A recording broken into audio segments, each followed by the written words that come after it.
ಆತ್ಮೀಯ ಶಿಕ್ಷಕ ಬಂಧುಗಳಿಗೆ ನನ್ನ ಯೂಟ್ಯೂಬ್ ಚಾನೆಲ್ಗೆ ಸ್ವಾಗತ.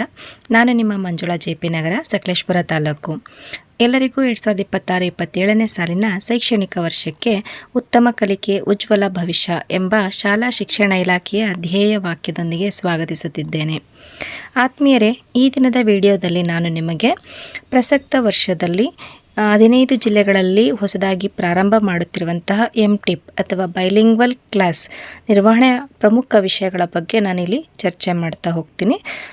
ಇದಕ್ಕೆ ಸಂಬಂಧಪಟ್ಟಂತೆ ಜೂನ್ 1ರಿಂದ ಜೂನ್ 30ರವರೆಗೆ 1ನೇ ತರಗತಿಯಿಂದ 5ನೇ ತರಗತಿಯವರೆಗೆ ಯಾವೆಲ್ಲ ಚಟುವಟಿಕೆಗಳನ್ನು ಹೇಗೆ ನಿರ್ವಹಣೆ ಮಾಡಬೇಕು ಅನ್ನೋದ್ರ ಬಗ್ಗೆ ನಿಮಗೆ ಸಂಕ್ಷಿಪ್ತವಾಗಿ ತಿಳಿಸ್ಕೊಡ್ತಾ ಇದ್ದೀನಿ.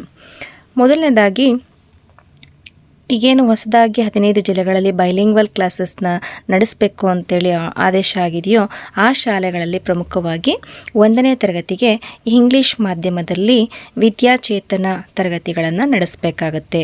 ಅಂದರೆ ವಿದ್ಯಾಪ್ರವೇಶ ಏನು ಕಳೆದ ಬಾರಿಯಲ್ಲಿ ನಾವು ವಿದ್ಯಾಪ್ರವೇಶ ತರಗತಿಗಳನ್ನು ಹೇಗೆ ನಿರ್ವಹಣೆ ಮಾಡ್ತಿದ್ವೋ ದಿನವಹಿ, ಅದೇ ರೀತಿಯಲ್ಲಿ ಇಂಗ್ಲೀಷ್ ಭಾಷೆಯಲ್ಲಿ 1ನೇ ತರಗತಿಗೆ ವಿದ್ಯಾಚೇತನ ಎಂಬ ಒಂದು ಮರುನಾಮಕರಣವನ್ನು ಮಾಡಲಾಗಿದೆ. ವಿದ್ಯಾಪ್ರವೇಶದ ಬದಲಾಗಿ ವಿದ್ಯಾಚೇತನ ಎಂಬಂಥ ಹೆಸರನ್ನು ಬದಲಾಯಿಸಲಾಗಿದೆ.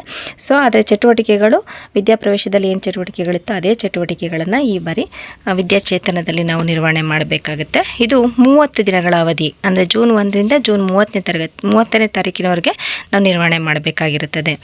ಜೊತೆಗೆ ಇದಕ್ಕೆ ಸಂಬಂಧಪಟ್ಟಂತೆ ಅಲ್ಲಿ 4 ಕಲಿಕಾ ಸ್ಥಳಗಳನ್ನು ನಾವೇನು ಮಾಡಬೇಕಾಗತ್ತೆ, ರೂಪಿಸ್ಕೊಳ್ಬೇಕಾಗತ್ತೆ. ಕಳೆದ ಬಾರಿಯಂತೆ ವಿದ್ಯಾಚೇತನವನ್ನು ಈ ಬಾರಿಯೂ ಕೂಡ ನಿರ್ವಹಣೆ ಮಾಡಬೇಕು. ಅಲ್ಲಿ ಯಾವುದೇ ಬದಲಾವಣೆ ಇಲ್ಲ, ಆದರೆ ಇಂಗ್ಲೀಷ್ ಭಾಷೆಯಲ್ಲಿ ಮಾತ್ರ ಬದಲಾವಣೆ ಮಾಡಬೇಕು. ಇದಕ್ಕೆ ಸಂಬಂಧಿಸಿದಂತೆ ಇಂಗ್ಲೀಷ್ಗೆ ಟ್ರಾನ್ಸ್ಲೇಟ್ ಮಾಡಿರುವಂತಹ ಒಂದು ವಿದ್ಯಾಚೇತನದ ಸಾಹಿತ್ಯವನ್ನು ಬಳಸ್ಕೊಂಡು ನಾವು ವಿದ್ಯಾಚೇತನ ಕಾರ್ಯಕ್ರಮವನ್ನು ನಡೆಸಬೇಕಾಗತ್ತೆ. ಜೊತೆಗೆ ದಿನಚರಿಯನ್ನು ಕೂಡ ನಾವು ಇಂಗ್ಲೀಷ್ ಭಾಷೆಯಲ್ಲಿನೇ ಬರಿಬೇಕಾಗುತ್ತೆ. ಮತ್ತು ಇದಕ್ಕೆ ಸಂಬಂಧಪಟ್ಟಂತೆ ಚಟುವಟಿಕೆ ಹಾಳೆಗಳ PDF ಕೂಡ ಇದೆ. ಆ PDF ಪ್ರತಿ ಮಕ್ಕಳಿಗೂ ಕೂಡ ಜೆರಾಕ್ಸ್ ಮಾಡಿಸ್ಕೊಂಡು ನಾವು ತರಗತಿ ನಿರ್ವಹಣೆಯ ಸಂದರ್ಭದಲ್ಲಿ ಬಳಸ್ಕೊಂಡು ನಿರ್ವಹಣೆ ಆದ ನಂತರ ಅವನ್ನು CPFಲ್ಲಿ ಪ್ರತ್ಯೇಕವಾಗಿ ಪ್ರತಿ ಮಗುವಿನ ಫೈಲ್ಗಳಲ್ಲಿ ಹಾಕಿ ಇಡಬೇಕಾಗತ್ತೆ. ಇದಿಷ್ಟು 1ನೇ ತರಗತಿಗೆ ನಾವು ಜೂನ್ ತಿಂಗಳಲ್ಲಿ ನಿರ್ವಹಣೆ ಮಾಡಬೇಕಾಗಿರುವಂತಹ ವಿದ್ಯಾಚೇತನಕ್ಕೆ ಸಂಬಂಧಪಟ್ಟಂತಹ ಮಾಹಿತಿ ಆಗಿರುತ್ತದೆ. ಇನ್ನು 2ರಿಂದ 5ನೇ ತರಗತಿಗಳಿಗೆ ಯಾವ ರೀತಿಯಲ್ಲಿ ತರಗತಿ ನಿರ್ವಹಣೆ ಅಥವಾ ಏನೆಲ್ಲ ಚಟುವಟಿಕೆಗಳನ್ನು ನಿರ್ವಹಣೆ ಮಾಡಬೇಕು ಅನ್ನೋದನ್ನು ನೋಡ್ತಾ ಹೋಗೋದಾದರೆ, 2ರಿಂದ 5ನೇ ತರಗತಿಗಳಿಗೆ ಪ್ರಾರಂಭದ ಮೊದಲ 30 ದಿನಗಳು, ಅಂದರೆ ಜೂನ್ 1ರಿಂದ ಜೂನ್ 30ರವರೆಗೆ ಟ್ರಾನ್ಸಿಷನ್ ಪೀರಿಯಡ್ ಎಂಬಂತಹ ಚಟುವಟಿಕೆಗಳನ್ನು ಸಂಬಂಧಿಸಿದ ಚಟುವಟಿಕೆಗಳನ್ನು ಮಾಡಬೇಕು. ಇದಕ್ಕೆ ಸಂಬಂಧಪಟ್ಟಂತೆ ಟ್ರಾನ್ಸಿಷನ್ ಪೀರಿಯಡ್ನ ಮಾಡೆಲ್ಗಳನ್ನು ಕೂಡ ಈಗಾಗಲೇ ವಾಟ್ಸಪ್ನಲ್ಲಿ DSCRT ವೆಬ್ಸೈಟ್ನಲ್ಲಿ ಅಪ್ಲೋಡ್ ಮಾಡಿ ಬಿಡಲಾಗಿದೆ. ಸೊ ಈ ಒಂದು ಟ್ರಾನ್ಸಿಷನ್ ಮಾಡೆಲ್ಗಳನ್ನು ಬಳಸ್ಕೊಂಡೇ ನಾವೇನು ಮಾಡಬೇಕಾಗತ್ತೆ, ಟ್ರಾನ್ಸಿಷನ್ ಚಟುವಟಿಕೆಗಳನ್ನು ನಿರ್ವಹಣೆ ಮಾಡಬೇಕಾಗತ್ತೆ. ಇದಕ್ಕೆ ಸಂಬಂಧಪಟ್ಟಂತೆ ಟ್ರಾನ್ಸಿಷನ್ ಮಾಡೆಲ್ಗಳು ತರಗತಿವಾರು ಹಾಗೂ ವಿಷಯವಾರು ಇರುತ್ತೆ. ಆ ತರಗತಿವಾರು ವಿಷಯವಾರು ಟ್ರಾನ್ಸಿಷನ್ ಮಾಡೆಲ್ಗಳನ್ನು ಬಳಸ್ಕೊಂಡು ನಾವು ಜೂನ್ ತಿಂಗಳಲ್ಲಿ ಟ್ರಾನ್ಸಿಷನ್ ಪೀರಿಯಡನ್ನು ನಿರ್ವಹಣೆ ಮಾಡಬೇಕಾಗತ್ತೆ. ಟ್ರಾನ್ಸಿಷನ್ ಪೀರಿಯಡ್ ಅಂದರೆ ಒಂಥರ ಪರಿವರ್ತನಾ ಅವಧಿ ಅಂತೇಳಿ ಕರೀತಾರೆ. ಅಂದರೆ ಹಿಂದಿನ ಕಲಿಕೆಯನ್ನು ಮತ್ತೆ ಪುನರ್ಮನನಗೊಳಿಸೋದಕ್ಕೆ ಬೇಕಾಗಿರುವಂಥದ್ದು, ಹಾಗೆ ಹೊಸ ಕಲಿಕೆಗೆ ಅಂದರೆ ಹೊಸ ಪಠ್ಯಕ್ರಮಕ್ಕೆ ಸಜ್ಜುಗೊಳಿಸುವಂತಹ ಒಂದು ಪ್ರಕ್ರಿಯೆ ಅಂತ ಹೇಳ್ಬೋದು. ಇದಕ್ಕೆ ಸಂಬಂಧಿಸಿದಂತೆ 2 ಮತ್ತು 3ನೇ ತರಗತಿಗಳಿಗೆ ಏನು ಟ್ರಾನ್ಸಿಷನ್ ಪೀರಿಯಡ್ ಮಾಡೆಲ್ನಲ್ಲಿ ಚಟುವಟಿಕೆಗಳನ್ನು ನೀಡಲಾಗಿದೆಯೋ, ಅಂದರೆ ಅಲ್ಲಿ ಕಲಿಕಾ ಫಲಗಳನ್ನು ಆಯ್ಕೆ ಮಾಡಿಕೊಂಡು, ಇಂತಿಷ್ಟೇ ಕಲಿಕಾ ಫಲಗಳು ಅಂತೇಳಿ ಅವುಗಳನ್ನ ಆಯ್ಕೆ ಮಾಡಿಕೊಂಡು ಆ ಕಲಿಕಾ ಫಲಗಳಿಗೆ ಚಟುವಟಿಕೆಗಳನ್ನು ರೂಪಿಸಲಾಗಿದೆ. ಆ ಚಟುವಟಿಕೆಗಳನ್ನು ಹೇಗೆ ನಿರ್ವಹಣೆ ಮಾಡಬೇಕು, ಯಾವ ದಿನ ನಿರ್ವಹಣೆ ಮಾಡಬೇಕು ಅನ್ನೋದರ ಸಂಪೂರ್ಣ ಮಾಹಿತಿ ಈ ಟ್ರಾನ್ಸಿಷನ್ ಪೀರಿಯಡ್ ಮಾಡೆಲ್ನಲ್ಲಿ ಸಿಗುತ್ತೆ. ಅಂದರೆ ಕ್ಯಾಲೆಂಡರ್ ಅಂತೇಳಿ ಒಂದು ಕೊಟ್ಟಿದ್ದಾರೆ. ಆ ಕ್ಯಾಲೆಂಡರಲ್ಲಿ ಏನಿದೆ ಅಂದರೆ ದಿನ 1, ದಿನ 2, ದಿನ 3 ಯಾವ ದಿನ ಯಾವ ಚಟುವಟಿಕೆಗಳನ್ನ ನಿರ್ವಹಣೆ ಮಾಡಬೇಕು ಅನ್ನೋ ಸಂಪೂರ್ಣ ಮಾಹಿತಿ ಇರುತ್ತೆ. ಹಾಗೆ ಚಟುವಟಿಕೆಗಳನ್ನು ನಿರ್ವಹಣೆ ಮಾಡುವಂಥ ಸಂದರ್ಭದಲ್ಲಿ ಏನೆಲ್ಲ LTMಗಳನ್ನ ಬಳಸಬೇಕು, ಹೇಗೆ ನಿರ್ವಹಣೆ ಮಾಡಬೇಕು ಅನ್ನೋದರ ಸೂಚನೆಗಳ ಸಮೇತ ನಮಗೆ ಯಾವುದೇ ಗೊಂದಲವನ್ನು ಉಂಟು ಮಾಡದೆ ಸಂಕ್ಷಿಪ್ತವಾಗಿ ಎಲ್ಲ ವಿಷಯಗಳನ್ನು ತಿಳಿಸ್ಕೊಡಲಾಗಿದೆ. ಜೊತೆಗೆ ಚಟುವಟಿಕೆ ಹಾಳೆಗಳು, ಆ ಒಂದು ಚಟುವಟಿಕೆಗೆ ಸಂಬಂಧಪಟ್ಟಂತೆ ಮಕ್ಕಳು ಮಕ್ಕಳಿಂದ ನಿರ್ವಹಣೆ ಮಾಡಿಸಬೇಕಾಗಿರುವಂಥ ಚಟುವಟಿಕೆ ಹಾಳೆಗಳ ಬಗ್ಗೆ ಕೂಡ ಸಂಪೂರ್ಣವಾದ ವಿವರವನ್ನು ಆ ಒಂದು ಮಾಡ್ಯೂಲ್ಗಳಲ್ಲಿ ಕೊಡಲಾಗಿದೆ.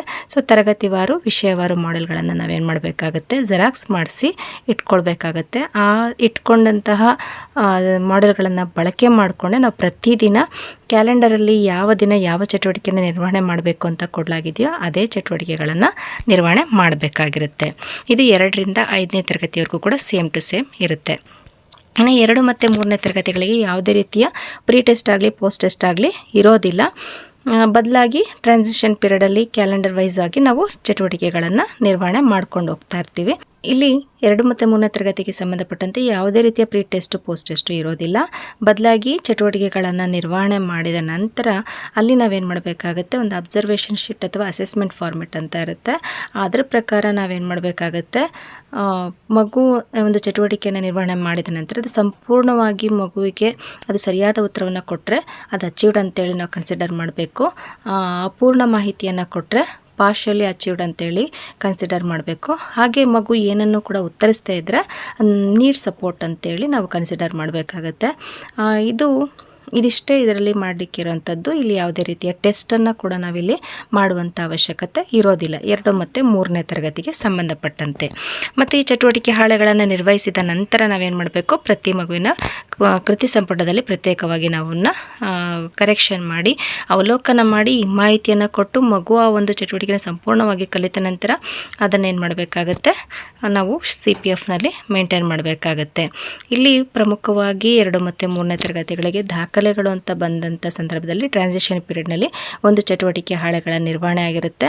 ಆ ಚಟುವಟಿಕೆ ಹಾಳೆಯನ್ನು ನಿರ್ವಹಿಸಿದ ನಂತರ CPFನಲ್ಲಿ ಅದನ್ನು ಮೇಂಟೈನ್ ಮಾಡುವಂಥದ್ದು ಬಹಳ ಮುಖ್ಯವಾದಂಥ ಒಂದು ಅಂಶ ಆಗಿರುತ್ತದೆ.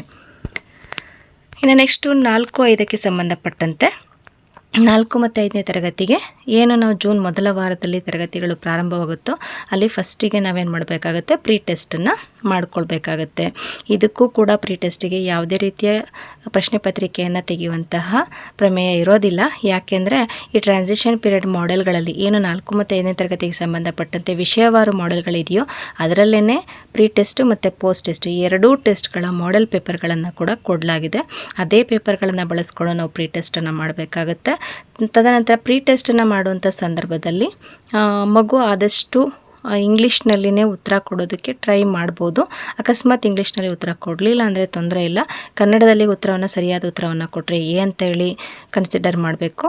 ಅಕಸ್ಮಾತ್ ತಪ್ಪು ಉತ್ತರವನ್ನು ಕೊಟ್ಟರೆ ಅಥವಾ ಮಗು ಏನು ಉತ್ತರನೇ ಹೇಳಲಿಲ್ಲ ಅಥವಾ ಅಪೂರ್ಣ ಉತ್ತರವನ್ನು ಕೊಟ್ಟರೆ ಬಿ ಅಂತ ಕನ್ಸಿಡರ್ ಮಾಡಬೇಕಾಗತ್ತೆ ಅನಾಲಿಸಿಸ್ ಮಾಡುವಂಥ ಸಂದರ್ಭದಲ್ಲಿ.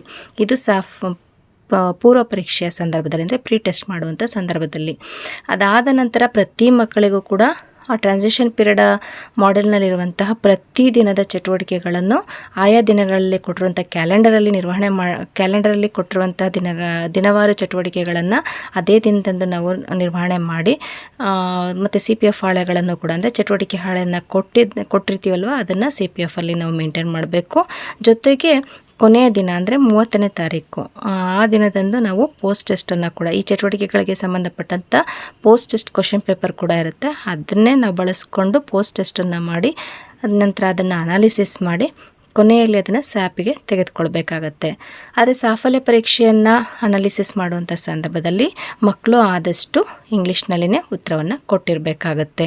ಯಾಕೆಂದರೆ ನಾವು ಏನು ಟ್ರಾನ್ಸಿಷನ್ ಮಾಡೆಲ್ನಲ್ಲಿರುವಂಥ ಚಟುವಟಿಕೆಗಳನ್ನು ಮಾಡಿಸಿರ್ತೀವೋ ಅದು ಮ್ಯಾಕ್ಸಿಮಮ್ EVS, ಮ್ಯಾಥ್ಸು, ಇಂಗ್ಲೀಷು ಈ 3 ವಿಷಯಗಳು ಕೂಡ ಇಂಗ್ಲೀಷ್ ಭಾಷೆಯಲ್ಲೇ ಇರುತ್ತೆ. ಸೊ ಇಂಗ್ಲೀಷ್ ಭಾಷೆಯಲ್ಲಿನೇ ಹೇಳ್ಕೊಡ್ಬೇಕಾಗತ್ತೆ ಚಟುವಟಿಕೆಗಳನ್ನು. ಜೊತೆಗೆ ಎಲ್ಲಿ ಅವಶ್ಯಕತೆ ಇದೆಯೋ ಅಲ್ಲಿ ಕನ್ನಡದಲ್ಲಿ ನಾವೇನು ಮಾಡ್ಬೋದು, ಟ್ರಾನ್ಸ್ಲೇಟ್ ಮಾಡ್ಬೋದು. ಆದರೆ ಉತ್ತರವನ್ನು ಮಾತ್ರ ಸಾಫಲ್ಯ ಪರೀಕ್ಷೆಯಲ್ಲಿ ಮಗು ಇಂಗ್ಲೀಷ್ನಲ್ಲಿನೇ ಕೊಡಬೇಕಾಗತ್ತೆ. ಇಂಗ್ಲೀಷ್ನಲ್ಲಿ ಉತ್ತರಿಸಿದ ಮಕ್ಕಳಿಗೆ A ಗ್ರೇಡನ್ನು ಕೊಡ್ಬೋದು. ಹಾಗೆ ಅಪೂರ್ಣವಾದ ಅಥವಾ ಕನ್ನಡದಲ್ಲಿ ಉತ್ತರ ಕೊಟ್ಟರೆ ಅದನ್ನು B ಗ್ರೇಡ್ ಅಂತೇಳಿ ನಾವು ಕನ್ಸಿಡರ್ ಮಾಡಬೇಕಾಗತ್ತೆ. ಇದೊಂದು ವಿಷಯನ ನಾವು ಗಮನದಲ್ಲಿ ಇಟ್ಕೊಳ್ಬೇಕಾಗತ್ತೆ. ಇನ್ನು ಇಲ್ಲೂ ಕೂಡ ದಾಖಲೆಗಳು ಅಂತ ಬಂದಾಗ ಒಂದು ಪ್ರೀ ಟೆಸ್ಟ್ದು ಆನ್ಸರ್ ಶೀಟನ್ನು ಇಡಬೇಕಾಗತ್ತೆ ಮಕ್ಕಳ ಪ್ರೊಫೈಲ್ನಲ್ಲಿ. ಹಾಗೆ ಅನಾಲಿಸಿಸ್ ಲಿಸ್ಟ್ ಕೂಡ ಇರಬೇಕು. ಜೊತೆಗೆ ನಾವೇನು ಪ್ರೀ ಟೆಸ್ಟ್ ಆದಮೇಲೆ ಏನು ಮಾಡೆಲ್ನಲ್ಲಿರುವಂಥ ಚಟುವಟಿಕೆಗಳನ್ನು ಕ್ಯಾಲೆಂಡರ್ ವೈಸ್ ನಾವು ವಿಷಯವಾರು ನಾವು ದಿನವಾರು ಏನೇನು ಚಟುವಟಿಕೆಗಳನ್ನ ನಿರ್ವಹಿಸ್ತೀವೋ ಅಲ್ಲಿ ಎಲ್ಲಿ ಚಟುವಟಿಕೆ ಹಾಳೆಗಳನ್ನು ಬಳಸಿರ್ತೀವಲ್ವ ವರ್ಕ್ಶೀಟಲ್ಲಿ ಆ ವರ್ಕ್ಶೀಟ್ಗಳನ್ನು ನಾವೇನು ಮಾಡಬೇಕಾಗತ್ತೆ, ಅವಲೋಕನ ಮಾಡಿ ಮಾಹಿತಿಯನ್ನು ಕೊಟ್ಟು ಕರೆಕ್ಷನ್ ಮಾಡಿ ಮಕ್ಕಳ ಪ್ರೊಫೈಲ್ನಲ್ಲಿ ಇಡಬೇಕಾಗತ್ತೆ. 4ನೇ ತರಗತಿಯ ಒಂದು ಮಾಡೆಲನ್ನು ನಾವು ನೋಡೋದಾದರೆ ಹೇಗಿರುತ್ತೆ ಮಾಡೆಲ್ಲು, ಈಗಾಗಲೇ ನಿಮಗೆ ವಾಟ್ಸಪ್ನಲ್ಲಿ ಶೇರ್ ಆಗಿದೆ ಅಂತ ಅಂದ್ಕೊಂಡಿದ್ದೀನಿ, ನೀವು ಎಲ್ಲ ನೋಡಿದ್ದೀರಾ ಅಂತ ಅಂದ್ಕೊಂಡಿದ್ದೀನಿ. ಇದು 4ನೇ ತರಗತಿಯ ಕನ್ನಡ ವಿಷಯಕ್ಕೆ ಸಂಬಂಧಪಟ್ಟಂಥ ಮಾಡೆಲ್ಲು. ಸೊ ಇದರಲ್ಲಿ ನಾನು ಆಗಲೇ ಹೇಳಿದೆ, ಪೂರ್ವ ಪರೀಕ್ಷೆ ಮತ್ತು ಸಾಫಲ್ಯ ಪರೀಕ್ಷೆ ಪ್ರಶ್ನೆ ಪತ್ರಿಕೆಗಳನ್ನು ಮಾಡೆಲ್ನಲ್ಲೇ ಕೊಡಲಾಗಿದೆ ಅಂತ. ಇಲ್ಲಿ ನೀವು ನೋಡ್ತಾ ಇರೋದು 4ನೇ ತರಗತಿ ಕನ್ನಡ ವಿಷಯಕ್ಕೆ ಸಂಬಂಧಪಟ್ಟಂತಹ ಒಂದು ಮಾಡೆಲ್. ಇಲ್ಲಿ ಪೂರ್ವ ಪರೀಕ್ಷೆಯ ಪ್ರಶ್ನೆ ಪತ್ರಿಕೆಯನ್ನು ಇಲ್ಲಿ ನೋಡ್ತಾ ಇದ್ದೀರಾ. ಇದಾದ ನಂತರ ಪ್ರಶ್ನೆ ಪತ್ರಿಕೆ ಮೌಖಿಕ ಮತ್ತು ಲಿಖಿತ ಎರಡೂ ರೀತಿಯಲ್ಲೂ ಕೂಡ ಇರುತ್ತೆ, ಎಲ್ಲ ವಿಷಯಗಳಲ್ಲೂ ಕೂಡ ಇದೇ ರೀತಿಯಲ್ಲಿ ಇರುತ್ತೆ. ಜೊತೆಗೆ ಇದಾದ ನಂತರ ಏನು ಮಾಡಿದ್ದಾರೆ, ನಾನು ಆಗಲೇ ಹೇಳಿದೆ ಕ್ಯಾಲೆಂಡರ್ ಅಂತೇಳಿ ಹೇಳಿದೆ. ಇದು ಕನ್ನಡ ವಿಷಯ ಆಗಿರೋದ್ರೆ ಪರಿವರ್ತನಾ ಅಧಿಯ ಕ್ಯಾಲೆಂಡರ್ ಅಂತ ಕೊಟ್ಟಿದ್ದಾರೆ. ಅಲ್ಲಿ ಟ್ರಾನ್ಸಿಷನ್ ಪೀರಿಯಡ್ ಕ್ಯಾಲೆಂಡರ್ ಅಂತೇಳಿ ಬೇರೆ ಭಾಷೆಯಲ್ಲಿ ಬೇರೆ ವಿಷಯಗಳಲ್ಲಿ ಇರುತ್ತೆ. ಸೊ ಇಲ್ಲಿ ನೀವು ನೋಡ್ತಾ ಇರ್ಬೋದು, ದಿನ, ದಿನಾಂಕ, ಚಟುವಟಿಕೆ ಹೆಸರು ಅಂತ ಕೊಟ್ಟಿದ್ದಾರೆ. ಅಂದರೆ ಇಲ್ಲಿ ಕಲಿಕಾ ಫಲಗಳ ಆಧಾರಿತವಾಗಿ ಈ ಚಟುವಟಿಕೆಗಳನ್ನು ರೂಪಿಸಿರೋದ್ರಿಂದ ಇಂತಿಷ್ಟೇ ಕಲಿಕಾ ಫಲಗಳು ಅಂತ ಫಿಕ್ಸ್ ಮಾಡಿಕೊಂಡು ತೆಗೆದುಕೊಂಡಿದ್ದಾರೆ. ಅವಕ್ಕೆ ಸಂಬಂಧಪಟ್ಟಂತೆ ಉದಾಹರಣೆಗೆ ಕಲಿಕಾ ಫಲ 1 ಅದರಲ್ಲಿ ಇಲ್ಲಿ ನೋಡ್ತಾ ಇದ್ದೀರಾ ನೀವು, ಕಲಿಕಾ ಫಲ 1 ಕತೆ, ಕವನ, ಕವಿತೆ, ವಿವರಣೆ ಮತ್ತು ಒಗಟುಗಳು ಮುಂತಾದವುಗಳನ್ನು ಆಸಕ್ತಿಯಿಂದ ಕೇಳಿ ತಿಳಿಯುತ್ತಾರೆ ಮತ್ತು ಅರ್ಥ ಮಾಡಿಕೊಂಡು ಪ್ರತಿಕ್ರಿಯಿಸುತ್ತಾರೆ ಅನ್ನೋದೊಂದು ಕಲಿಕಾ ಫಲ. ಅದಕ್ಕೆ ಸಂಬಂಧಪಟ್ಟಂತೆ ಕೆಲವೊಂದು ಚಟುವಟಿಕೆಗಳನ್ನು ಹಾಕ್ಕೊಂಡಿದ್ದಾರೆ. ಆ ಚಟುವಟಿಕೆಗಳನ್ನು ಯಾವಾಗ ಏನೇನು ಮಾಡಬೇಕು ಅಂತೇಳಿ ಏನು ಮಾಡಿದ್ದಾರೆ, ಇಲ್ಲಿ ದಿನವಾರು ಕೊಡ್ತಾ ಹೋಗಿದ್ದಾರೆ. ಉದಾಹರಣೆಗೆ 1ನೇ ತಾರೀಕು ಅಂದರೆ ನಾವು ಸೋಮವಾರದಿಂದ ಈ ಒಂದು ಟ್ರಾನ್ಸಿಷನ್ ಪೀರಿಯಡ್ ಅವಧಿಯನ್ನು ಸ್ಟಾರ್ಟ್ ಮಾಡ್ಕೋಬೇಕು. ಸೊ 1ನೇ ತಾರೀಕು ಪೂರ್ವ ಪರೀಕ್ಷೆ ಮಾಡಬೇಕು ಅಂತ ಕೊಟ್ಟಿದ್ದಾರೆ. ಸೊ ಆ ದಿನ ಕೆಲವು ಮಕ್ಕಳು ಈಗ ಲೇಟಾಗಿ ಅಡ್ಮಿಷನ್ ಆಗಿರ್ತಾರೆ, ಮಕ್ಕಳು ಕೆಲವು ಬಂದಿರಲ್ಲ. ಸೊ ಬಂದಂಗೆ ನಾವೇನು ಮಾಡಬೇಕಾಗುತ್ತೆ, ಪೂರ್ವ ಪರೀಕ್ಷೆಯನ್ನು ಪ್ರತಿ ಮಕ್ಕಳಿಗೂ ಕೂಡ ನಿರ್ವಹಣೆ ಮಾಡ್ಕೊಳ್ಬೇಕು. ಅದ್ರ ಜೊತೆಗೆ ಆಯಾ ದಿನದ ಚಟುವಟಿಕೆಗಳೇನಿರುತ್ತೆ ಅದನ್ನು ನಿರ್ವಹಣೆ ಮಾಡ್ತಾ ಹೋಗಬೇಕಾಗುತ್ತೆ. 2ನೇ ದಿನದಲ್ಲಿ ಕಥಾ ಸಮಯ ಅಂತೇಳಿ ಒಂದು ಚಟುವಟಿಕೆ ಇರುತ್ತೆ, ಅದನ್ನು ನಿರ್ವಹಣೆ ಮಾಡಬೇಕು. 3ನೇ ದಿನದಲ್ಲಿ ಕವಿತೆ ಹೇಳೋಣ ಅನ್ನೋ ಒಂದು ಚಟುವಟಿಕೆ ಇರುತ್ತೆ. ಸೊ 4ನೇ ದಿನದಲ್ಲಿ ಒಗಟು ಬಿಡಿಸಿ ಜಾಣರಾಗಿ ಅನ್ನೋದು ಚಟುವಟಿಕೆ. ಆಯಾ ದಿನದಲ್ಲಿ ಬರುವಂಥ ಚಟುವಟಿಕೆಗಳನ್ನು ಅಂದೇ ಮಾಡಿ ಅವಲೋಕನ ಮಾಡಿ ಈ ಮಾಹಿತಿಯನ್ನು ನೀಡಬೇಕು. ಜೊತೆಗೆ ಚೈಲ್ಡ್ ಪ್ರೊಫೈಲ್ಗೆ ಆ ಚಟುವಟಿಕೆ ಹಾಳೆಗಳೇನಾದ್ರು ಬರೆಸಿದ್ದಲ್ಲಿ ಇದ್ದರೆ ಅವನ್ನ ಕೃತಿ ಸಂಪುಟಕ್ಕೆ ಹಾಕ್ಕೊಳ್ಬೇಕಾಗತ್ತೆ. ಇನ್ನು ಅದೇ ರೀತಿ ಕಲಿಕಾ ಫಲ 2ಕ್ಕೆ ಸಂಬಂಧಪಟ್ಟಂತೆ ಇಲ್ಲಿ ಚಟುವಟಿಕೆಗಳನ್ನು ಕೊಡಲಾಗಿದೆ. ಸೊ ಆ ದಿನಾಂಕಗಳನ್ನು ಕೂಡ ಕೊಟ್ಟಿದ್ದಾರೆ. ಅದೇ ದಿನದಲ್ಲಿ ನೀವು ನಿರ್ವಹಣೆ ಮಾಡ್ಕೊಳ್ತಾ ಹೋದರೆ ಇಲ್ಲಿ ಯಾವುದೇ ಚಟುವಟಿಕೆ ಕೂಡ ಪೆಂಡಿಂಗ್ ಉಳ್ಕೊಳ್ಳೋದಿಲ್ಲ. ಅಕಸ್ಮಾತ್ ನೀವೇನಾದರೂ ಮಧ್ಯದಲ್ಲಿ ರಜೆ ಹಾಕ್ಕೊಂಡಿರ್ತೀರಾ, ಸೊ ಈಗ 5ನೇ ದಿನ ರಜೆ ಹಾಕ್ಕೊಂಡಿದ್ದೀರಾ ಅಂದಾಗ 6ನೇ ದಿನದಲ್ಲಿ ನೀವೇನು ಮಾಡಬೇಕಾಗತ್ತೆ, 5ನೇ ದಿನದ ಚಟುವಟಿಕೆಯ ಜೊತೆಗೆ 6ನೇ ದಿನದ ಚಟುವಟಿಕೆಯನ್ನು ಕೂಡ ಹೇಳ್ಕೊಡ್ಬೋದು. ಈ ರೀತಿಯಲ್ಲಿ ನಾವು ಮಾಡ್ಕೊಂಡು ಹೋಗಬೇಕು, ಯಾವುದೇ ಚಟುವಟಿಕೆಯನ್ನು ಸ್ಕಿಪ್ ಮಾಡೋ ಹಾಗಿಲ್ಲ. ಅಕಸ್ಮಾತ್ ಮಗು ಮಧ್ಯದಲ್ಲಿ ಬಂದರೆ ಒಂದು 5 ದಿನ ಆದಮೇಲೆ ಬಂತು ಅಥವಾ 10 ದಿನ ಆದಮೇಲೆ ಬಂತು ಅಂದಾಗ ಆ ಮಗುವಿಗೂ ಕೂಡ ಎಲ್ಲ ಚಟುವಟಿಕೆಗಳನ್ನು, ಹಿಂದಿನ ಚಟುವಟಿಕೆಗಳನ್ನು ಸ್ವಲ್ಪ ಹೇಳಿಕೊಟ್ಟು ಆದ ನಂತರ ಮುಂದಿನ ಚಟುವಟಿಕೆಗಳನ್ನು ಕೂಡ ಎಲ್ಲ ಚಟುವಟಿಕೆಗಳನ್ನು ಕೂಡ ಮಗು ಕಲಿಯಬೇಕು. ಯಾಕೆಂದರೆ ಸಾಫಲ್ಯ ಪರೀಕ್ಷೆಯಲ್ಲಿ ಪ್ರಶ್ನೆ ಪತ್ರಿಕೆ ಎಲ್ಲ ಚಟುವಟಿಕೆಗಳನ್ನು ಒಳಗೊಂಡಿರುತ್ತೆ. ಹಾಗಾಗಿ ಪ್ರತಿ ಮಗುವು ಕೂಡ ಎಲ್ಲ ಚಟುವಟಿಕೆಗಳನ್ನು ಕಲ್ತಿರೋದನ್ನು ನಾವು ಮನವರಿಕೆ ಮಾಡಿಕೊಂಡೇ ಮುಂದುವರಿಬೇಕಾಗಿರುತ್ತೆ. ಹಾಗಾಗಿ ಇಲ್ಲಿ ಪ್ರತಿ ಚಟುವಟಿಕೆಗಳು ಕೂಡ ತುಂಬ ಈಸಿಯಾಗಿರುತ್ತೆ ಮತ್ತು ಹೇಗೆ ಮಾಡಬೇಕು ಅನ್ನೋದು ಕೂಡ ನಿಮಗೆ ನೀವು ನೋಡ್ಬೋದು. ಮುಂದೆ ತೋರಿಸ್ತಾ ಹೋಗ್ತೀನಿ ನೋಡಿ. ಇಲ್ಲಿ ಈಗ ಒಂದು ಚಟುವಟಿಕೆ, ಅಲ್ಲಿ ಕಥಾ ಸಮಯ ಮತ್ತು ಕವಿತೆ ಹೇಳೋಣ, ಒಗಟು ಬಿಡಿಸಿ ಜಾಣರಾಗಿ ಅನ್ನೋ ಚಟುವಟಿಕೆಗಳಿದೆ. ಅದನ್ನು ಹೇಗೆ ನಿರ್ವಹಣೆ ಮಾಡಬೇಕು ಅಂತ ಕೂಡ ಇಲ್ಲೇ ಕೊಟ್ಟಿದ್ದಾರೆ, ನೀವು ನೋಡ್ತಾ ಹೋಗ್ಬೋದು. ನೋಡಿ, ಇದು ಚಟುವಟಿಕೆಗಳು, ಇಲ್ಲಿ ಹೇಗೆ ಮಾಡಬೇಕು ಅಂತ, ಮತ್ತು ಇಲ್ಲಿ ಏನು ಸಾಮಗ್ರಿಗಳನ್ನ ಬಳಸ್ಕೋಬೇಕು, ಮತ್ತು ವಿದ್ಯಾರ್ಥಿಗಳೇನು ಮಾಡಬೇಕು, ಶಿಕ್ಷಕರೇನು ಮಾಡಬೇಕು ಅನ್ನೋದು ಸಂಪೂರ್ಣ ವಿವರವನ್ನು ಇಲ್ಲಿ ಕೊಡ್ತಾ ಹೋಗಿದ್ದಾರೆ. ಹಾಗಾಗಿ ನಿಮಗೆಲ್ಲೂ ಕೂಡ ಇದು ಅಂದರೆ ಗೊಂದಲ ಆಗೋದಿಲ್ಲ. ಆ ರೀತಿಯಲ್ಲಿ ನಮಗೆ ಈ ಒಂದು ಮಾಡೆಲ್ನ ತಯಾರು ಮಾಡಲಾಗಿದೆ. ಇನ್ನು ಆ ಚಟುವಟಿಕೆ ಸಂಬಂಧಪಟ್ಟಂತೆ ಚಟುವಟಿಕೆ ಹಾಳೆಗಳನ್ನು ಕೂಡ ಕೊಟ್ಟಿದ್ದಾರೆ. ನಾವಿಲ್ಲಿ ಮಾಡಬೇಕಾಗಿರುವಂಥ ಕೆಲಸ ಏನಂದರೆ, ಒಂದು ಸೆಟ್ಟಿ ಪೂರ್ತಿ ಮಾಡೆಲನ್ನು ನಾವು ಏನು ಸಬ್ಜೆಕ್ಟ್ನ ಮೇಂಟೈನ್ ಮಾಡ್ತೀವೋ ಆ ಎಲ್ಲ ಸಬ್ಜೆಕ್ಟ್ಗಳದ್ದು ವಿಷಯಕ್ಕೆ ಸಂಬಂಧಪಟ್ಟಂತೆ ಸಂಪೂರ್ಣವಾಗಿ ಒಟ್ಟು 16, 2ರಿಂದ 5ನೇ ತರಗತಿಗೆ ಒಟ್ಟು 4ರಂಗೆ 16 PDF ಬರುತ್ತೆ ಸಬ್ಜೆಕ್ಟ್ ವಾರು. ಸೊ ಅಷ್ಟನ್ನು ನಾವೇನು ಮಾಡಬೇಕಾಗುತ್ತೆ, ನಮ್ಮ ತರಗತಿಗಳಿತ್ತು ಅಂದರೆ ಅಷ್ಟನ್ನು ನಾವು PDF ಜೆರಾಕ್ಸ್ ತೆಗೆದು ಇಟ್ಕೋಬೇಕಾಗುತ್ತೆ ಶಾಲೆಯಲ್ಲಿ. ಇನ್ನು ಈ ಮಕ್ಕಳಿಗೆ ಚಟುವಟಿಕೆ ಹಾಳೆಯನ್ನು ಕೊಡಬೇಕಾದ್ರೆ ಈ ರೀತಿಯಲ್ಲಿ ಹಾಳೆಗಳಿರುತ್ತೆ. ಅಲ್ಲಿ ರೈಟಿಂಗ್ ವರ್ಕ್ ಇದ್ದಂಥ ಚಟುವಟಿಕೆ ಹಾಳೆ ಇದ್ದರೆ ಅಂಥವುಗಳನ್ನ ನಾವೇನು ಮಾಡಬೇಕಾಗುತ್ತೆ, ಜೆರಾಕ್ಸ್ ಮಾಡಿಸಿ ಇಟ್ಕೋಬೇಕಾಗುತ್ತೆ. ಅಕಸ್ಮಾತ್ ಅಲ್ಲಿ ಓರಲ್ ಇತ್ತು ಅಂದರೆ ಅದು ಅವಶ್ಯಕತೆ ಇರೋದಿಲ್ಲ. ಓರಲ್ಲಾಗಿ ನಾವು ಬುಕ್ಲೆಟಲ್ಲೇ ತೋರಿಸ್ಕೊಂಡು ನಾವು ಚಟುವಟಿಕೆಯನ್ನು ಮಾಡಿಸ್ಬೋದು. ಅಕಸ್ಮಾತ್ ಅಲ್ಲಿ ಏನಾದ್ರು ಬರವಣಿಗೆ ಇತ್ತು ಅಂದರೆ, ಚಿತ್ರ ಇತ್ತು ಅಂದರೆ, ಬಣ್ಣ ಹಚ್ಚೋದಿತ್ತು ಅಂದರೆ, ಅಥವಾ ಮ್ಯಾಥ್ಸ್ಗೆ ಸಂಬಂಧಪಟ್ಟಂತೆ ಅಲ್ಲಿ ಲೆಕ್ಕಗಳಿರ್ತವೆ. ಸೊ ಈ ರೀತಿ ಎಲ್ಲ ಇರುವಂತಹ ಚಟುವಟಿಕೆ ಹಾಳೆಗಳನ್ನು ನಾವು ಜೆರಾಕ್ಸ್ ಮಾಡಿಸಿ ಪ್ರತಿ ಮಕ್ಕಳಿಗೆ ಮಕ್ಕಳಿಗೂ ಸಹ ಕೊಡಬೇಕಾಗುತ್ತೆ. ಸೊ ಹಾಗಾಗಿ ಚಟುವಟಿಕೆ ಹಾಳೆಗಳನ್ನು ಸಪ್ರೇಟಾಗಿ ಮಕ್ಕಳಿಗೆ ಪ್ರತಿ ಸಂಪುಟದಲ್ಲಿ ನಿರ್ವಹಣೆ ಮಾಡಲಿಕ್ಕೂ ಕೂಡ ಅನುಕೂಲ ಆಗುತ್ತೆ. ಈ ರೀತಿಯಲ್ಲಿ ನಾವು ಟ್ರಾನ್ಸಿಷನ್ ಮಾಡೆಲ್ನ ಬಳಕೆ ಮಾಡ್ಕೋಬೋದು. ಇನ್ನು ಈ ಒಂದು PDF ಕೊನೆಯಲ್ಲಿ ಸಾಫಲ್ಯ ಪರೀಕ್ಷೆಗೆ ಸಂಬಂಧಪಟ್ಟಂಥ ಅಂದರೆ ಮಾಡೆಲ್ ಕ್ವಶನ್ ಪೇಪರನ್ನು ಕೂಡ ಅಲ್ಲಿ ಕೊಡಲಾಗಿದೆ. ಹಾಗೆ ಇಲ್ಲಿ ನೀವು ನೋಡ್ತಾ ಇರೋಂಥದ್ದು ಇಂಗ್ಲೀಷ್ ವಿಷಯಕ್ಕೆ ಸಂಬಂಧಪಟ್ಟಂಥ ಒಂದು ಮಾಡೆಲ್ನ ಒಂದು ಮಾದರಿ.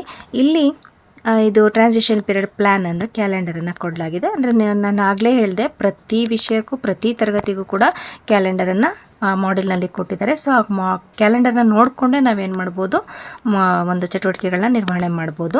ಹಾಗೆ ಇನ್ನೊಂದು ವಿಚಾರ ಅಂದರೆ ಇಲ್ಲಿ ಕನ್ನಡವನ್ನು ಹೊರತುಪಡಿಸಿ ಇಂಗ್ಲೀಷ್, EVS, ಮ್ಯಾಥ್ಸ್ಗೆ ಸಂಬಂಧಪಟ್ಟಂತೆ ಇಲ್ಲಿ ವೊಕ್ಯಾಬ್ಯುಲರಿ ಅಥವಾ ಶಬ್ದಕೋಶ ಈ ಥರದ್ದನ್ನು ಕೆಲವೊಂದು ಹೊಸ ವರ್ಡ್ಗಳನ್ನು ಕೊಡಲಾಗಿದೆ. ಇಲ್ಲಿ ಬ್ರಾಕೆಟಲ್ಲಿ ಕೊಟ್ಟಿರ್ತಾರೆ ಅಥವಾ ಮಾರ್ಕ್ ಮಾಡಿ ಕೊಟ್ಟಿರ್ತಾರೆ.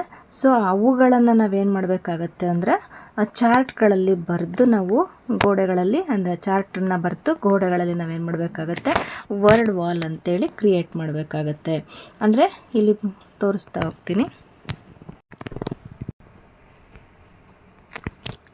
ಇಲ್ಲಿ ಕೊಟ್ಟಿದ್ದಾರೆ ಪ್ರಾಕ್ಟೀಸ್ ವರ್ಡ್ಸ್ ಅಂತೇಳಿ ಕೊಟ್ಟಿದ್ದಾರೆ.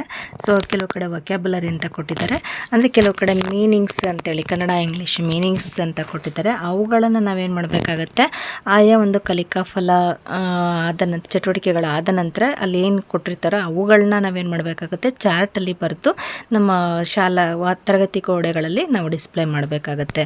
ಅಂದರೆ ಒಂದು ಕಲಿಕಾ ಫಲವನ್ನು ಕಲಿತ ನಂತರ ಆ ಮಗು ಅದಕ್ಕೆ ಸಂಬಂಧಪಟ್ಟಂತಹ ಅಲ್ಲಿ ಕೊಟ್ಟಿರುವಂತಹ ಇಂಗ್ಲೀಷ್ ಟು ಕನ್ನಡ ವರ್ಡ್ಗಳನ್ನು ನಾವೇ ಏನು ಮಾಡಬೇಕಾಗತ್ತೆ, ಮಗು ಹೇಳಬೇಕಾಗತ್ತೆ, ಅದನ್ನು ಪ್ರಾಕ್ಟೀಸ್ ಮಾಡಿರಬೇಕಾಗತ್ತೆ. ಅದಕ್ಕೆ ಆ ಚಟುವಟಿಕೆಗೆ ಸಂಬಂಧಪಟ್ಟಂತೆ ಆ ಮಗುಗೆ ಅಟ್ಲೀಸ್ಟು ಅಲ್ಲಿ ಬರುವಂತಹ ಒಂದು 5-10 ವರ್ಡ್ಗಳಿರ್ಬೋದು, ಅವುಗಳನ್ನು ಮಗು ಹೇಳಲಿಕ್ಕೆ ಬರಬೇಕು ಮತ್ತು ಕನ್ನಡದಲ್ಲಿ ಮೀನಿಂಗನ್ನು ಹೇಳಲಿಕ್ಕೆ ಬರಬೇಕು. ಆ ಒಂದು ಕಾರಣಕ್ಕೋಸ್ಕರ ವರ್ಡ್ ವಾಲನ್ನು ನಾವೇನು ಮಾಡಬೇಕಾಗತ್ತೆ, ರೆಡಿ ಮಾಡ್ಕೋಬೇಕಾಗತ್ತೆ.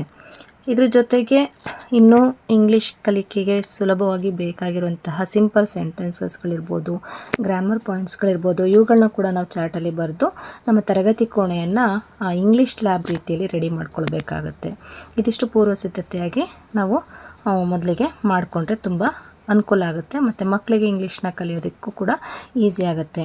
ಈ ಒಂದು ಎಲ್ಲ ಆ್ಯಕ್ಟಿವಿಟಿಗಳು ಕೂಡ ಕನ್ನಡವನ್ನು ಹೊರತುಪಡಿಸಿ EVS ಇರ್ಬೋದು, ಮ್ಯಾಥ್ಸ್ ಇರ್ಬೋದು, ಇಂಗ್ಲೀಷ್ ಇರ್ಬೋದು, ಈ ಎಲ್ಲ ಮೂರು ಸಬ್ಜೆಕ್ಟ್ಗಳನ್ನು ಕೂಡ ನಾವು ಆಂಗ್ಲ ಭಾಷೆಯಲ್ಲಿ ಅಂದರೆ ಇಂಗ್ಲೀಷ್ನಲ್ಲೇ ಹೆಚ್ಚಾಗಿ ಕಲಿಸ್ಬೇಕಾಗತ್ತೆ. ಯಾಕೆಂದರೆ ಸಾಫಲ್ಯ ಪರೀಕ್ಷೆಯಲ್ಲಿ ಮಗು ಏನು ಮಾಡಬೇಕಾಗತ್ತೆ, ಇಂಗ್ಲೀಷ್ ಭಾಷೆಯಲ್ಲೇ ಉತ್ತರವನ್ನು ಕೊಡಬೇಕಾಗತ್ತೆ. ಹಾಗಾಗಿ ಈ ಆ್ಯಕ್ಟಿವಿಟಿಗಳನ್ನು ಆದಷ್ಟು ಇಂಗ್ಲೀಷ್ ಭಾಷೆಯಲ್ಲಿ ನಾವು ನಿರ್ವಹಣೆ ಮಾಡಬೇಕಾಗಿರುತ್ತೆ. ಇದಿಷ್ಟು ಜೂನ್ ಅಂದರೆ ಕೊನೆಯಲ್ಲಿ ಸಾಫಲ್ಯ ಪರೀಕ್ಷೆಯನ್ನು ಜೂನ್ 30 ಅಂದರೆ ಕೊನೆಯ ದಿನ ನಾವೇನು ಮಾಡಬೇಕಾಗತ್ತೆ, ಪೋಸ್ಟ್ ಟೆಸ್ಟನ್ನು ಮಾಡಬೇಕಾಗತ್ತೆ. ಪೋಸ್ಟ್ ಟೆಸ್ಟನ್ನು ಮಾಡಿದ ನಂತರ ಅನಾಲಿಸಿಸ್ ಮಾಡಿ ಅಲ್ಲಿ ಸಂಪೂರ್ಣವಾಗಿ ಇಂಗ್ಲೀಷ್ನಲ್ಲಿ ಉತ್ತರ ಕೊಟ್ಟಿದ್ರೆ A ಗ್ರೇಡನ್ನು ಕೊಡಬೇಕು.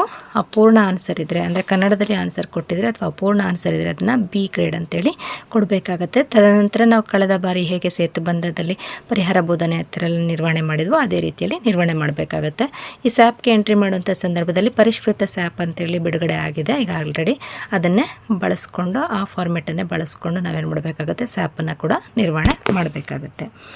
ಇದಿಷ್ಟು ಜೂನ್ 1ರಿಂದ ಜೂನ್ 30ರವರೆಗೆ 1 ತಿಂಗಳ ಕಾಲ ಬೈಲಿಂಗ್ವಲ್ ಶಾಲೆಗಳಲ್ಲಿ ಏನೆಲ್ಲ ಚಟುವಟಿಕೆಗಳನ್ನು ಯಾವ ತರಗತಿ ಮಕ್ಕಳಿಗೆ ಹೇಗೆ ನಿರ್ವಹಣೆ ಮಾಡಬೇಕು, ಯಾವ ಒಂದು ಮಾಡೆಲ್ಗಳನ್ನು ಬಳಸ್ಕೋಬೇಕು ಅನ್ನೋದ್ರ ಬಗ್ಗೆ ಸಂಪೂರ್ಣ ಮಾಹಿತಿ. ಈಗಾಗಲೇ ನಿಮಗೆ ಮಾಡೆಲ್ಗಳು ಸಾಫ್ಟ್ ಕಾಪಿಗಳು ಲಭ್ಯ ಇದ್ದರೆ ದಯಮಾಡಿ ನಿಮ್ಮ ಶಾಲೆಯಲ್ಲಿ ಯಾವ ತರಗತಿಗಳಿದ್ದಾವೋ ಆ ತರಗತಿಗಳ ಮಾಡೆಲ್ಗಳನ್ನು ಜೆರಾಕ್ಸ್ ತೆಗೆದುಕೊಂಡು ಇಟ್ಕೊಳ್ಳಿ, ಒಂದೊಂದು ಕಾಪಿ ಟೀಚರ್ ಕಾಪಿ ಅಂತೇಳಿ. ಇನ್ನು ಚಟುವಟಿಕೆ ಹಾಳೆಗಳು ಬೇಕಿದ್ದಲ್ಲಿ ಆಯಾ ಮಕ್ಕಳಿಗೆ ಸಪ್ರೇಟಾಗಿ ನಾವೇನು ಮಾಡಬೇಕಾಗುತ್ತೆ, ಚಟುವಟಿಕೆ ಹಾಳೆಗಳನ್ನು ಮಕ್ಕಳು ಎಷ್ಟಿದ್ದಾರೋ ಅಷ್ಟು ಮಕ್ಕಳಿಗೆ ಅನುಗುಣವಾಗಿ ನಾವು ಚಟುವಟಿಕೆ ಹಾಳೆಗಳನ್ನು ಕೂಡ ನಾವಲ್ಲಿ ಜೆರಾಕ್ಸ್ ಮಾಡಿಸಿ ಇಟ್ಕೋಬೇಕಾಗುತ್ತೆ. ಇದಿಷ್ಟು ಮಾಹಿತಿ ನಿಮಗೆ ತುಂಬ ಉಪಯುಕ್ತ ಆಗಿದೆ ಅಂತ ಅಂದ್ಕೊಳ್ತೀನಿ. ಇದರ ಬಗ್ಗೆ ಏನಾದ್ರು ಡೌಟ್ಸ್ ಇದ್ದರೆ ನೀವು ಕಮೆಂಟ್ ಬಾಕ್ಸ್ನಲ್ಲಿ ತಿಳಿಸ್ಬೋದು. ಅದಕ್ಕೆ ನೆಕ್ಸ್ಟ್ ವಿಡಿಯೋದಲ್ಲಿ ನಾನು ಅದಕ್ಕೆ ಸರಿಯಾದ ಸಮಂಜಸ ಉತ್ತರವನ್ನು ಕೊಡ್ತೀನಿ ಅಂತ ಹೇಳ್ತಾ ಈ ಒಂದು ವಿಡಿಯೋನ ಮುಗಿಸ್ತಾ ಇದ್ದೀನಿ. ಧನ್ಯವಾದಗಳು.